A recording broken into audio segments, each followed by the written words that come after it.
بہت اہم بات اس کے ساتھ یہ ہے کہ ہمارے کلچر میں یہ بھی اسلام کے نام پر یہ چیز گھسا دی گئی کہ ہماری جو خواتین ہیں، ہماری جو مائیں ہیں، بہنیں ہیں، بیٹیاں ہیں، ان کا اصل کام گھر بنانا ہے.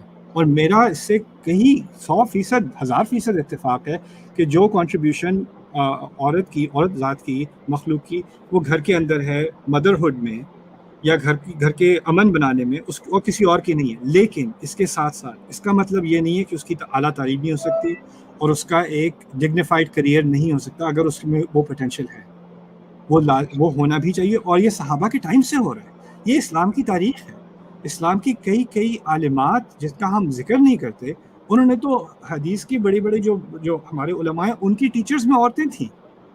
آپ آج چلے جائیں، آپ انٹرنیشنل اسلامک یونیورسٹی ملیشیا چلے جائیں، دنیا کی سب سے بڑی اسلامک یونیورسٹیز میں شمار ہوتی ہے، اس کی 50-60% فیکلٹی لیڈیز ہیں جو masters P H D programs پڑھا رہی ہیں.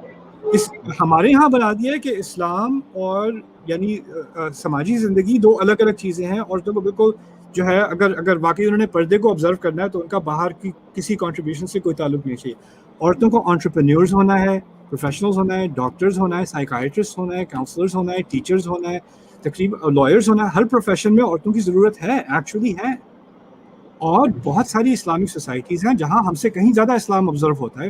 مسجدیں منڈے ٹیوزڈے وینسڈے کو مسجدیں جو ہیں وہ نمازیوں سے بھری ہوتی ہیں. ہمارے یہاں نہیں جس طرح مسجدیں خالی رہتی ہیں. 2-3 جو بابے ہیں جو محلے میں رہتے ہیں وہ آ کے نماز پڑھ لیتے ہیں، باقی کوئی نہیں آتا مسجد میں ہمارے شہروں میں. اور اگر کوئی بچہ آگے آ جائے تو اس کو اٹھا کے پیچھے بھیج دیتے ہیں. اس کو پیچھے اٹھا کے بھیج دیتے ہیں. اگر آپ واقعی اسلامی تاریخ کا مطالعہ کریں تو ہمارا کلچر ایسا نہیں ہے جسے ہم پریزنٹ کرتے ہیں. پھر دیکھیے، ایون اسلام کے حساب سے مسجد میں نماز پڑھنا، مسجد میں ہم نے جو ہمارے کلچر میں فیسلٹیز بنائی ہیں اس میں کچھ بہت ہی ایکسیپشنل مساجد ہے جہاں پر عورتوں کے لیے کوئی اسپیس بھی ہے. رائٹ، اگر میں جاتا ہوں، پاکستان جاتا ہوں، فرض کریں میں اپنی بیٹیوں کے ساتھ جاتا ہوں، مغرب کی نماز کا ٹائم ہوتا ہے، کسی بازار میں ہم تھے، مغرب کا ٹائم ہو گیا. اچھا جی، میں تو جا سکتا ہوں مغرب کی نماز پڑھنے، وہ سامنے مسجد میں چلا جاؤں، اپنی بیٹیوں کو کہاں بھیجوں؟ ان پہ نماز فرض نہیں ہے. میں وہ نہیں، تم قضا کر لینا، یا کیا کہوں، گاڑی میں پڑھو. یہ مسلمان ملک ہے. یہ تو امریکہ میں کہتے ہیں یار گاڑی میں پڑھ لو یا پارکنگ لاٹ میں پڑھ لو یا کونے میں درخت کے پاس جا کے پڑھ لو، یہاں مسجد نہیں ہے. مسلمان ملک میں کھڑے ہو کے ہم نے لیڈیز کی اسلام کی فیسلٹیز نہیں بنائی، ان کو نماز سے روکا، ان کو نماز سے یہ کہاں سے؟ تو یہ چیزیں ایک سسٹمیٹک قسم کی ہیں. اور اس سے پھر ایک ریئیکشن ایسا بنتا ہے کہ لوگوں کے ذہن میں آتا ہے کہ اسلام ہی عورتوں کے خلاف ہے، اسلامی اینٹائی ویمنز رائٹس ہے. میں کسی بھی، یعنی آپ کسی طرح بھی سے بھی دیکھ لیں، میں لبرل نہیں ہوں میں کافی کنسرویٹو ہوں.